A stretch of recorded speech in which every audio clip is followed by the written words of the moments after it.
जय श्री कृष्णा। आज का हमारा विषय बहुत ही बड़ा है और बहुत ही विशेष है। आज हम बात करेंगे कि प्रतिदिन की जो पूजा है वो आप कैसे करें, क्या विधि होनी चाहिए, क्या पूजा के नियम हैं, किस देवता को क्या अर्पित करना चाहिए और किस देवता को क्या अर्पित नहीं करना चाहिए। आप जानते हैं बहुत सी ऐसी वस्तुएं हैं जो एक देव को प्रिय हैं, उनको अर्पित की जाती हैं, लेकिन यदि दूसरे को वह अर्पित कर दी जाएं तो उससे अनर्थ भी हो सकता है। आप पाप के भागीदार भी बन सकते हैं। ऐसी बहुत सी चीज़ें हैं। भगवान शंकर को कुछ चीज़ें अर्पित नहीं होती हैं, या भगवान गणेश को भी कुछ ऐसी चीज़ें हैं जो भगवान विष्णु को अर्पित होती हैं पर गणेश जी को अर्पित नहीं होती हैं। और क्योंकि ये वो देवता हैं जिनकी प्रतिदिन पूजा की जाती है। प्रतिदिन किसकी पूजा होती है? प्रतिदिन की पूजा में पंचदेवों का पूजन आवश्यक कहा गया है। तो आज की वीडियो में हम आपको बताएंगे कि कौन से 5 देवता हैं जिनकी प्रतिदिन पूजा करनी है, कैसे आपको प्रतिदिन पूजा का नियम रखना चाहिए। यदि आपने घर में मंदिर बना के रखा है तो कैसे आप पूजन करें, क्या विधि होनी चाहिए, क्या नियम होना चाहिए, और कौन से नियम हैं जो प्रति माह बदलते हैं। कुछ नियम ऐसे होते हैं जो माह के अनुसार भी बदलते हैं, जैसे माघ के अलग नियम थे, फाल्गुन के अलग नियम होंगे, उसी प्रकार से खर मास के अलग नियम थे। तो सभी महीनों के अलग अलग नियम होते हैं पूजा के, उनको भी समझना आवश्यक है। इसीलिए हमने कहा कि जो आज का हमारा जो विषय है वो बहुत ही विस्तृत है और सभी सनातनी हिंदू भाई बहनों से संबंधित है, क्योंकि सभी कभी ना कभी कहीं ना कहीं पूजन अवश्य करते हैं। या तो आपने घर में कोई मंदिर बना के रखा होता है, वहाँ पूजन करते हैं, या चित्र लगा के रखे होते हैं, वहाँ पूजन करते हैं। चाहे आप धूप बत्ती ही क्यों ना करें, लेकिन उसकी भी एक विधि होनी चाहिए, विधान होना चाहिए, नियम होना चाहिए। और यदि आप मंदिर जाते हैं तो मंदिर में पूजन करते हैं। कुल मिला के बात यह है कि आपको प्रतिदिन की पूजा कैसे करनी चाहिए, ये हम आज आपको बताते हैं। जानकारी सारी शास्त्र अनुसार होगी। विशेष रूप से हमारी जो युवा पीढ़ी है या आजकल लोगों के पास समय की कमी है, तो उनके लिए भी ये वीडियो लाभदायक है कि कम से कम समय में आप प्रतिदिन की पूजा कैसे कर सकते हैं। वह विधि बताएंगे कि किस विधि से आप प्रतिदिन की पूजा ऐसे पल भर में पूरी कर लेंगे और आपकी पूजा भी हो जाएगी। ऑफिस जाना है आपको तो आप समय से निकल भी जाएंगे और सारे काम भी हो जाएंगे। तो आइए वीडियो की करते हैं शुरुआत। आपसे प्रार्थना है कि अपने बच्चों की लंबी आयु के लिए और घर में सभी की संपन्नता के लिए कमेंट बॉक्स में अवश्य लिखें जय श्री कृष्ण। भगवान श्री कृष्ण के आशीर्वाद से आपकी संतान दीर्घायु होगी, स्वस्थ रहेगी और आपके घर में धन धान्य के भंडार होंगे। आप देख रहे हैं देवभूमि ज्योतिष संस्थान का प्रतिष्ठित यूट्यूब चैनल देवभूमि धार्मिक। बात करते हैं प्रतिदिन पूजा की। तो प्रतिदिन की जो पूजा है उसकी शुरुआत होती है सुबह स्नान के साथ। प्रातः काल का जो स्नान है उसके कुछ नियम बताए गए हैं। प्रातः काल ब्रह्म मुहूर्त में आपको स्नान करना चाहिए। उसे हम देव स्नान का समय मानते हैं। देव स्नान का समय शास्त्रों में कहा गया है। तदोपरांत का जो समय है वो ऋषि स्नान का समय कहा गया है। और उसके बाद मनुष्य स्नान का समय आता है जो 9 बजे तक रहता है। इसके बाद राक्षस स्नान का समय आरंभ हो जाता है। तो स्नान जो है आपको किसी भी तरह से मानव स्नान के समय तक तो कर ही लेना चाहिए। प्रयास कीजिए देव स्नान में अगर आप कर पाएँ, ब्रह्म मुहूर्त में कर पाएँ, बहुत उत्तम रहेगा। देव स्नान के समय ब्रह्म मुहूर्त में नहीं कर पाएँ तो ऋषि स्नान के समय में आप स्नान कीजिए। आप ऋषि स्नान के समय में अगर स्नान करते हैं तो वह भी उत्तम रहेगा, 7:30 बजे तक कर लीजिए। यदि आप उसके बाद स्नान करते हैं तो 9 बजे तक का समय मनुष्य स्नान का है। तो इस प्रकार से स्नान करने के बाद स्वच्छ वस्त्र धारण कीजिए।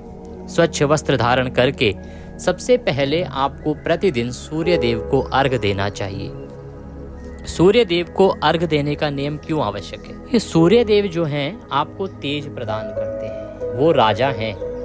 यदि आप उनकी कृपा प्राप्त कर लेंगे तो आप राज करेंगे। और राज करना किसको पसंद नहीं है, किसको प्रिय नहीं है। राज करना है इस पृथ्वी पर, अपने परिवार में या जहाँ भी कहीं आप रहते हैं वहाँ राज करना है तो सूर्य की आराधना सर्वोपरि है। सूर्य देव की आराधना से आपके मुख पर एक तेज होगा, एक आभा मंडल में तेज होगा और आप राजा की भांति कार्य कर पाएंगे। सूर्य की आराधना करने से जहां आप रहते हैं, चाहे आप घर में रहते हैं, गृहिणी हैं, या फिर आप कहीं कॉलेज जाते हैं, स्कूल जाते हैं, अन्यथा आप किसी रोजगार के क्षेत्र में हैं, व्यापारी हैं, जो भी हैं, आपका उस जगह पर रुतबा कौन बनाता है? सूर्य देव बनाते हैं। इसीलिए आपको सूर्य देव की आराधना करनी चाहिए। जितनी भी हमारी वृद्ध माताएं बहनें हैं, यदि अपना प्रभुत्व बनाए रखना चाहते हैं तो आप सूर्य देव की आराधना कीजिए। सूर्य देव को प्रतिदिन जल अवश्य दीजिए। सूर्य देव को जब जल देंगे तो एक चीज कीजिएगा, उसमें थोड़ी सी रौली डाल लीजिएगा और लाल रंग का पुष्प अगर मिल जाए तो वह डाल लीजिएगा और उससे आप स्नान कीजिएगा। बाकी प्रति माह क्या डालना है इसके लिए हम मासिक वीडियो भी आपके लिए बनाते हैं, जिसमें हम प्रति माह की विधि बताते हैं। जैसे भी फाल्गुन चलना है तो फाल्गुन में कैसे करनी है पूजा, क्योंकि देखिए जैसे जैसे महीने बदलते हैं ना, महीनों के अनुसार विधि में थोड़ा सा परिवर्तन आता है। जैसे सूर्य को अर्घ देना चाहिए ये नियम है, पर सूर्य को अर्घ में क्या डालना चाहिए ये कुछ महीनों में बदल जाता है। जैसे माघ में तिल का विशेष महत्व था, अभी हम आपको बता रहे हैं कि रौली और लाल पुष्प, ये 12 महीने का नियम होता है। ये 12 महीने अच्छे हैं। भगवान भास्कर को जल देने के बाद आपने अपने मंदिर की साफ सफाई कर लेनी है। मंदिर की तस्वीरें जो हैं वहाँ से जो एक दिन पुराने पुष्प हैं उनको आप उठा के साइड रख दीजिए। पुरानी बत्ती है, पुरानी धूप है, उस सब को उठा के एक पात्र में रख दीजिए। ये चीज़ें आपको प्रवाहित करनी चाहिए, कूड़े में नहीं फेंकनी चाहिए, गंदगी में नहीं फेंकनी चाहिए, किसी के पैरों में नहीं आने चाहिए। इनको आप प्रवाहित कीजिए, सर्वोत्तम साधन तो यही है। तो इनको उठा के रख दीजिए, उसकी अच्छे से सफाई कीजिए। आपके जो मंदिर के बर्तन हैं उनको अच्छे से साफ़ कीजिए। एक लोटा जल जो आप मंदिर में रखते हैं, तांबे का लोटा होगा या पीतल का होगा, उसको अच्छे से मांज लीजिए। जब उसको मांज रहे हैं तो किससे साफ़ करना है? जिससे झूठे बर्तन साफ़ होते हैं उससे नहीं करना है। जो भी जूना आदि आप यूज़ कर रहे हैं या ब्रश आदि का प्रयोग आप कर रहे हैं उसको साफ़ करने के लिए, तो उसमें जो प्रयोग करेंगे वो झूठे बर्तनों को साफ़ करने वाले जूने का प्रयोग नहीं करेंगे। इसके लिए अलग से एक बर्तनों का साफ़ करने वाला जूना रखिए जो मंदिर के बर्तनों को साफ़ करने के लिए हो। उससे आप उस लोटे को साफ़ कीजिए। उसमें आचमनी भी अगर आप रखते हैं तो आचमनी को साफ़ कीजिए। साथ ही जो आपकी धूप जलाने के लिए, दीप जलाने के लिए जो पात्र बर्तन हैं उनको भी आप साफ़ कीजिए। यदि आप किसी थाली में रख के आरती करते हैं तो उस थाली को भी, प्लेट को भी अच्छे से मांज लीजिए। ये मांजने के बाद आप जो लोटा है उसमें थोड़ा गंगाजल डालिए और उसके बाद उसमें जल भर लीजिए। पूजा के लिए यदि पुष्प आदि हैं आपके पास तो पुष्प आदि भी थाली में रख लीजिए। धूप रखिए और दीप रखिए। घी का दिया लगाइए, गोल बाती वाला दिया बनाइए घी का। और जो लोग प्रतिदिन घी का दिया नहीं जला सकते हैं कोई बात नहीं, आप तिल का दिया बनाइए। आपका जो पात्र है, तो अगर आपके पास चांदी की कोई कटोरी है जिसमें आप चंदन घोल सकें तो बहुत उत्तम रहेगा। मंदिर में चंदन और रौली दोनों ही होने चाहिए। कारण आपको आगे पता लगेगा, क्योंकि कुछ देवता ऐसे हैं जिनको रौली अर्पित नहीं होती है और कुछ ऐसे जिनको चंदन अर्पित नहीं होता है। इसीलिए आपको मंदिर में चंदन और रौली दोनों ही रखने चाहिए। यदि आपके पास चांदी का कोई पात्र है तो उसमें केसर युक्त तिलक बनाइए, ये बहुत उत्तम होता है। यदि आपके पास घर में कोई चांदी का कोई छोटा सा पात्र है, कटोरी है, तो उसमें आप तिलक बनाइए और केसर से आप उसमें तिलक बनाइए, उसको आप भगवान को लगाइए। नहीं भी है तो कोई बात नहीं, आप साधारण जो सिंपल रौली आती है वो लीजिए या चंदन लीजिए। ये इनको अच्छे से बना लीजिए, तिलक के लिए लगाने के लिए पानी डाल के उसको बना लीजिए। आइए, ये सारी सामग्री एकत्र करके अब आप पूजा स्थल पर आ जाइए। जो भी आपका मंदिर है वहाँ पर रख दीजिए, या जहाँ भी आपने तस्वीरें रखी हैं जहाँ आप पूजन करते हैं वहाँ पर ये सामग्री लेके आप आ जाइए। अब आप सबसे पहले पवित्रीकरण करेंगे, उसके बाद जलाचमनी करेंगे। करण करने के लिए एक पुष्प लीजिए और जो लोटा है ना उसमें जो पानी भरा है आपने उसमें डुबोइए और सभी स्थान पर छींटे दीजिए। पूजा सामग्री पर छींटे दीजिए, अपने आप को छींटे दीजिए, जहाँ आप खड़े हैं वहाँ पर छींटे दीजिए। ओम पवित्रो अपवित्रांग सर्वांग वस्तांग तो पिवाम यह स्मृत पुंडरीकाक्षम सभयंतरः शुचियो। इस प्रकार से शुद्धिकरण करने के बाद आप 3 बार जल आचमनी करेंगे। जल आचमनी कैसे करेंगे? अपने सीधे हाथ में आचमनी से जल लीजिएगा और हम एक मंत्र बोलेंगे, उस एक मंत्र पर एक बार जल लेना है आपको। आप छोटे छोटे मंत्र हैं, आप खुद भी इनको याद रख लीजिएगा। अगर आप उस समय बोल पाएँ तो बहुत उत्तम रहेगा। ओम माधवाय नमः, जल लीजिए पी लीजिए। ओम केशवाय नमः, जल लीजिए पी लीजिए। ओम नारायणाय नमः, जल लीजिए पी लीजिए। ओम ऋषिकेशाय नमो नमः, हस्तो प्रक्षालनम। अब जल लीजिए और हाथ धो लीजिए। 1 चम्मच जल जहाँ पर आप खड़े हैं वहाँ पर छिड़क दीजिए या पुष्प से जल छिड़क दीजिए पृथ्वी पर। के बाद आप दीप प्रज्वलित कीजिए, दिया जलाइए। और धूप प्रज्वलित कीजिए, धूप को जलाइए। कुछ लोगों को ये होता है जी कि अभी से धूप और दीप क्यों, क्योंकि लोग जो है पूजा के बाद में धूप या दीप जलाते हैं जब आरती करते हैं, जबकि धूप दीप जो है वो पूजा आरंभ करने से पहले ही जला लेना चाहिए। अब आपने पूजा आरंभ कर दी है, जलाशुद्धि करने के बाद तो सबसे पहले धूप और दीप को प्रज्वलित कीजिए, प्रज्वलित करके रख लीजिए। अब आगे बढ़ते हैं। सबसे पहले भगवान को स्नान कराया जाता है। स्नान कराने के लिए जो आपने पुष्प लिया है ना, वह पुष्प लीजिए। भगवान गणेश को स्नान स्वरूप जल अर्पित कीजिए, जल के छींटे दीजिए। और उसके बाद जो शीतल स्वापी होती है, आपके मंदिर में एक कपड़ा होता है जिससे आप भगवान का मुखारबिंद पहुँचते हैं, उसको शीतल स्वापी कहते हैं। अगर नहीं है तो रख लीजिए, एक शीतल स्वापी रखिए। एक छोटा सा कपड़ा, कोई छोटा सा हैंकी जैसा कुछ रख लीजिए, जो केवल भगवान के मुख को साफ करने के लिए ही प्रतिदिन प्रयोग में आए। तो जल के छींटे देने के बाद भगवान की प्रतिमा को या तस्वीर को, जिस पे चंदन आदि लग जाता है ना, प्रतिदिन हम चंदन लगाते हैं, तो वह चंदन आदि जो है अच्छे से साफ हो जाए, पुछ जाए। इस प्रकार से भगवान की तस्वीर या प्रतिमा को पोंछिए। अगर जल अधिक है तो आप एक सूखा कपड़ा भी ले लीजिए, उससे अच्छे से साफ कर लीजिए। भगवान का आपने स्नान करा दिया है। इस प्रकार से सबसे पहले आप अपने मंदिर में गणेश जी से आरंभ करेंगे।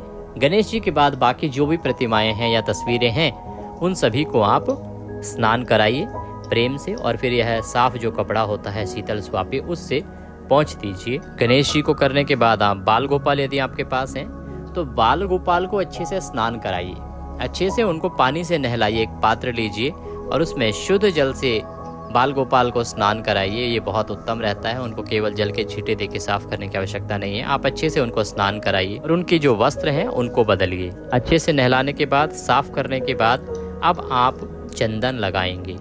तो आपके मंदिर में जितने भी देवता हैं ना, जितने भी देव हैं, उन सभी को आप चंदन लगाइएगा, चंदन लगाइएगा। और देवियों की जो प्रतिमाएं या तस्वीरें हैं, उन सभी को आप रौली या कुमकुम लगाइएगा।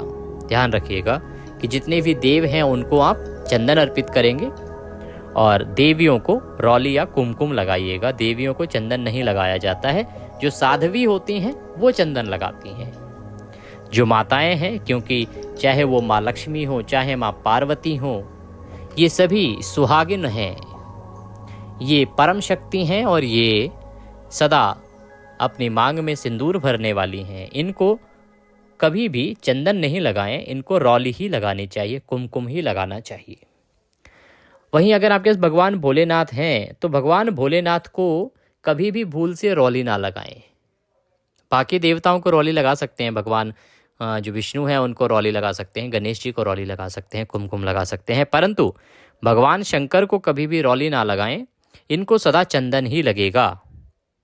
तो भगवान शंकर यदि हैं तो उनको चंदन लगाएं, बाकी देवताओं को चंदन अर्पित करें, देवियों को रौली अर्पित करें। अब भगवान को पुष्प अर्पित करेंगे सभी को। यदि आपके पास फूल हैं तो खुले फूल अर्पित कीजिए, और अगर मालाएं हैं सभी के लिए, जो भी आपके पास तस्वीरें या प्रतिमाएं हैं, तो सबका माल्यार्पण कीजिए। ओम पुष्पम समर्पयामि। अब इसमें एक सवाल ये आता है जी कि बहुत सारे लोगों के पास पुष्प नहीं होते हैं प्रतिदिन। क्यों नहीं होते हैं? देखो जी, आज जो भारत है वो बहुत दूर दूर तक फैला हुआ है, तो बहुत से ऐसे छोटे क्षेत्र हैं, छोटे ग्रामीण क्षेत्र हैं, शहरी क्षेत्र हैं, जहाँ पर कि प्रतिदिन फूल उपलब्ध नहीं होते, पुष्प उपलब्ध नहीं होते। तो यदि आपके पास पुष्प प्रतिदिन उपलब्ध नहीं होते हैं तो आप भगवान को क्या चढ़ाएं? तो आप चावल अर्पित करेंगे अक्षत पुष्प के रूप में। और जो अक्षत है ना, वो प्लेन ऐसे सफ़ेद चावल नहीं होंगे, उनको आप पीले रंग में रंग लीजिए। हाँ, उनको पीले रंग में रंग लीजिए, पीला कर लीजिए। और पीले रंग में रंगे हुए जो चावल हैं वो आप इस भावना से भगवान को चढ़ाइए कि आप भगवान को पुष्प अर्पित कर रहे हैं। यदि आपके पास पुष्प नहीं, फूल नहीं है, तो पीले चावल भगवान को चढ़ाइएगा। अब भगवान को वस्त्र अर्पित करेंगे। तो वस्त्र आपके पास लड्डू गोपाल जी हैं, उनकी तो आप प्रतिदिन बदलिए। बाकी जितने भी देवी देवता हैं उनको वस्त्र के रूप में मौली अर्पित कीजिए। मौली होती है आप सभी के हाथ में जो आप बांधते हैं, तो मौली का एक एक टुकड़ा तोड़िए और वस्त्र के रूप में सभी देवताओं को मौली अर्पित करेंगे। मौली अर्पित करने के बाद अब भगवान को आपने नहला धुला के रेडी कर दिया है। अब भगवान को भोग लगाना चाहिए। भगवान को भोग किस चीज़ का लगाएं? लड्डू गोपाल हैं तो बहुत उत्तम है कि आप भोग लगाएं मक्खन मिश्री का। सुबह का भोग जो है लड्डू गोपाल को, वो मक्खन मिश्री का लगता है, तो आप मक्खन मिश्री का भोग लगाएं लड्डू गोपाल जी के लिए।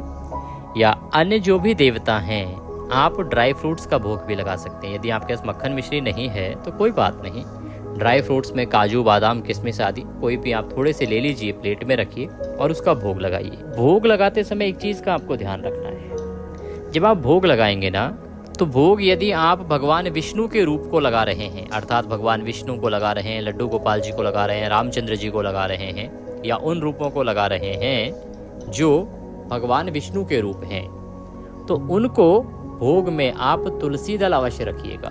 मान लीजिए कि आप मक्खन मिश्री का भोग लगा रहे हैं तो उसमें तुलसी का पत्ता अवश्य रखिएगा, तभी भगवान जो हैं विष्णु के जितने भी रूप हैं उनको भोग आपको लगाना चाहिए। तुलसी का पत्ता रखते समय एक चीज का ध्यान रखना चाहिए, यदि गणेश जी भी आपके मंदिर में हैं और आप गणेश जी को भी भोग अर्पित कर रहे हैं तो उसमें तुलसी का पत्ता आप नहीं रखेंगे। भगवान गणेश को भूल कर भी कभी आपने तुलसी नहीं चढ़ानी है। भगवान गणेश तुलसी को स्वीकार नहीं करते हैं, तुलसी माता को उन्होंने श्राप दिया है, भगवान गणेश को कभी इसीलिए तुलसी नहीं चढ़ती है, इसका आप सदा ध्यान रखिएगा। बाकी किसी को चढ़ाएं ना चढ़ाएं, भगवान गणेश को भूल के भी ना चढ़ाएं।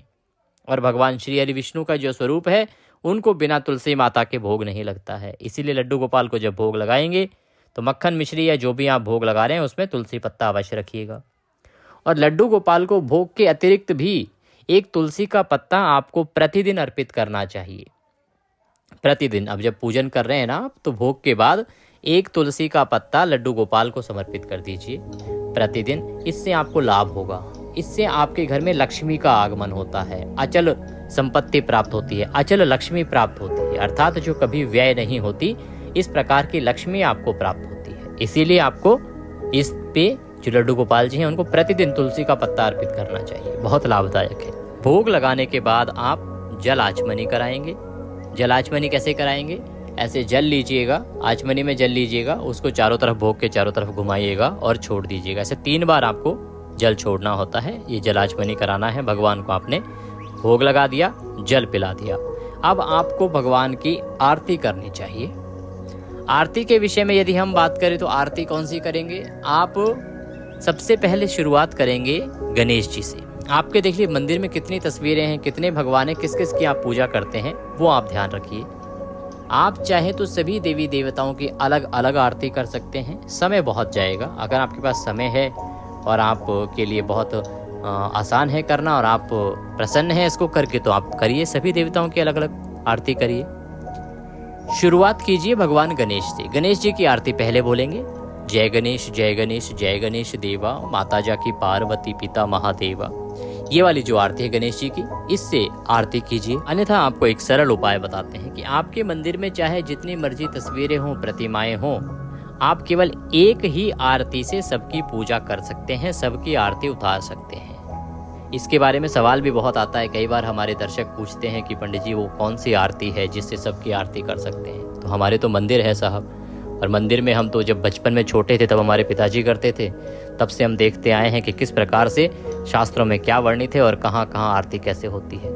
तो आप भगवान विष्णु के जितने भी रूप हैं या बाकी जो भी रूप हैं, सभी की आरती ओम जय जगदीश हरे से कर सकते हैं।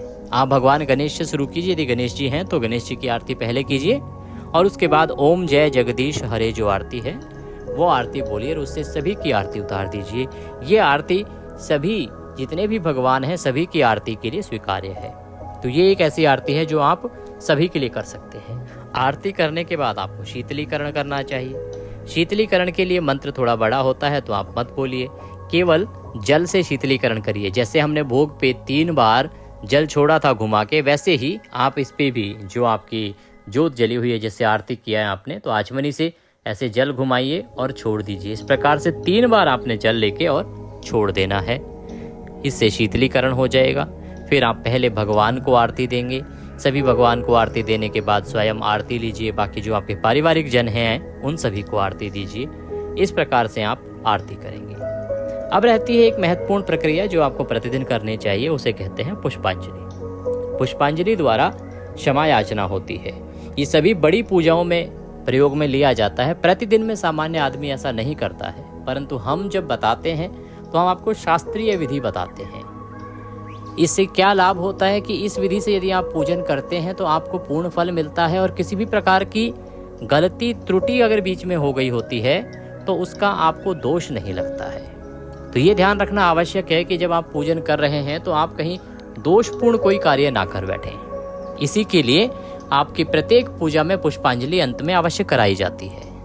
तो हाथ में पुष्प लीजिए, भगवान को हम मंत्र बोलते हैं, निवेदन कीजिएगा। मंत्रहीनम क्रियाहीनम भक्तिहीनम सुरेश्वर यद पूजितम मया देवो परिपूर्णम तदस्तु मे यदक्षर पद भ्रष्टम मात्राहीनम च यद्भवे तत्सर्वक्षम्यताम देवो प्रसीदाय परमेश्वरी। हे प्रभु, न हम आपका आवाहन जानते हैं, न पूजन जानते हैं, न विसर्जन जानते हैं। हम अज्ञानी जीव हैं, जैसी बन पड़ी है वैसी सेवा आपके श्री चरणों की है। प्रभु, हमें कुछ नहीं आता, छोटी सी बुद्धि है, इसमें जो हमारी समझ है उस समझ के अनुसार हमने पूरे दिल से आपकी पूजा की है, आपकी प्रार्थना की है। इस पूजा में हमसे जाने अनजाने में कोई गलती हो गई हो, त्रुटि हो गई हो तो हमें क्षमा कीजिएगा। आपको अर्पित करने के लिए हमारे पास कुछ नहीं है, तन मन धन सब कुछ आप ही का है, जैसा कि हम आरती में गा चुके हैं कि तन मन धन सब आप ही का है, हमारे पास कुछ नहीं है। हमारे पास क्या है? केवल ये पत्र पुष्प की भेंट है। मालती मलका जाति सत्पत्रादि संयुक्तम पुष्पांजलि मया दत्ताम ग्रहणाम परमेश्वर। प्रभु, यह पत्र पुष्प की भेंट है, इसे आप स्वीकार करें और दया का आशीर्वाद प्रदान करें।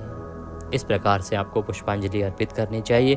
इससे क्या होता है कि आपके जाने अनजाने की जो गलतियां होती हैं वो क्षमा हो जाती हैं और आपकी पूजा का पूर्ण फल आपको प्राप्त होता है। अब आप भगवान को प्रणाम कीजिए। सभी को प्रणाम करने के बाद जहां आप खड़े थे उस स्थान पर भी पृथ्वी माता को हाथ लगा के और प्रणाम कीजिए, छूकर प्रणाम कीजिए। महिलाएं जो हैं वो दंडवत प्रणाम ना करें, ये ध्यान रखें कि दंडवत प्रणाम जो है वो आपको नहीं करनी है। इसके बाद आप प्रतिदिन का जो पाठ है वो कर सकते हैं। जैसे फाल्गुन मास चल रहा है तो फाल्गुन की कथा सुनिए। आपके इसी चैनल पर प्रति फाल्गुन की कथा सुनाई जाती है। माघ में माघ की कथा, हमारे यहाँ पर प्रत्येक माह का महात्म्य सदा चलता रहता है, तो आप वह कथा सुन सकते हैं, महात्म्य सुन सकते हैं। आप चाहे हनुमान चालीसा का पाठ कर सकते हैं, बजरंग बाण का पाठ कर सकते हैं या मंत्रों का जाप कर सकते हैं। जो भी आप पढ़ना चाहें, करना चाहें जाप, वह इस प्रकार से पूजा करने के बाद आप करिएगा। करने के बाद भगवान को प्रणाम कीजिएगा और अपने दैनिक कार्यों में लग जाइएगा। तो ये है विधि जिससे आपको प्रतिदिन की पूजा करनी चाहिए। और ये जब आप करने बैठेंगे ना तो मुश्किल से 8 या 10 मिनट में समाप्त हो जाएगी। 8 या 10 मिनट की पूजा है तो 8 या 10 मिनट तो आप प्रतिदिन निकाल ही सकते हैं अपने लिए। आप प्रतिदिन इस विधि से पूजा कीजिए, देखिए आपको अवश्य ही लाभ होगा। और प्रत्येक माह क्या परिवर्तन आते हैं इसके बारे में अवश्य ही हम आपको बताते रहेंगे। उन वीडियोस को देखते रहिएगा। अभी फाल्गुन मास चल रहा है तो फाल्गुन मास में जो विशेष रूप से है, भगवान श्री कृष्ण की आराधना कीजिए, भगवान श्री कृष्ण की पूजा कीजिए।